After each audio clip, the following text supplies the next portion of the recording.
I was thinking about the other day when we played the Raptors, and we kneeled for 2 national anthems, and I think it was a little bit over 4 minutes, and we actually as a unit, as a team, had to switch our knees over from one knee to the other knee because they started to get sore, started to kind of start hurting a little bit, and that's just a little over 4 minutes.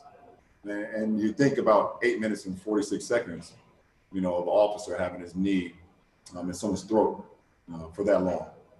Video or no video, it doesn't matter. No one deserved to lose their life when it could have been prevented, from what I've seen and from what the world has seen. So, that's what the T-shirt is all about, is the world is watching. Everyone knows the time, everyone knows what's going on. You saw all the, great protests that went on, throughout the whole world, supporting us here in America, but more importantly, supporting George Floyd and his family. So that's what it was about. Powerful words from LeBron James as we cross the bottom of the hour. Mike Greenberg here with Get Up on ESPN. Stephen A. Smith joins us, and they're a half an hour away from a full edition of First Take. And so, Stephen A., I just would love to give you the floor and let you react to those really powerful and thoughtful comments from LeBron last night.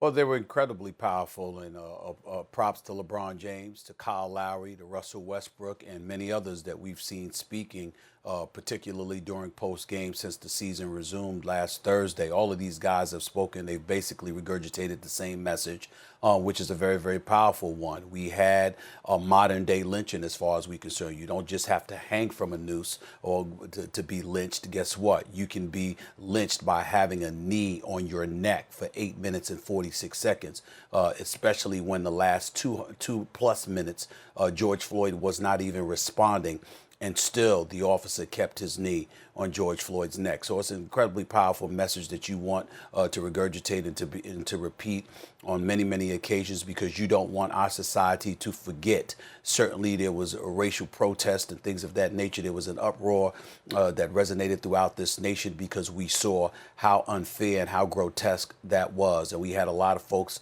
particularly in white America, who stood up and recognized how egregious that was and said, we want to listen, we want to hear, and we want to learn from this and move forward together as a nation, which obviously is the proper message that needs to be sent.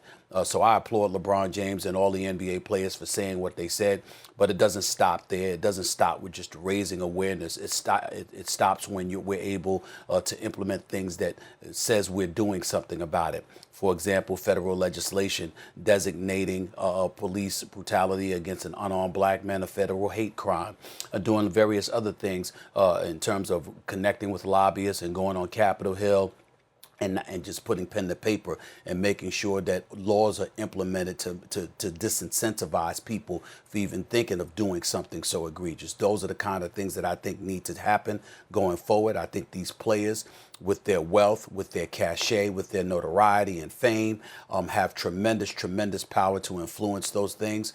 So again, I applaud what they're doing. I just hope it doesn't stop by raising awareness. I hope that folks keep on pushing forward to make real change take place, because thus far, as beautiful as these things are to see, in the end, they are symbolic gestures if it amounts to nothing else coming from it.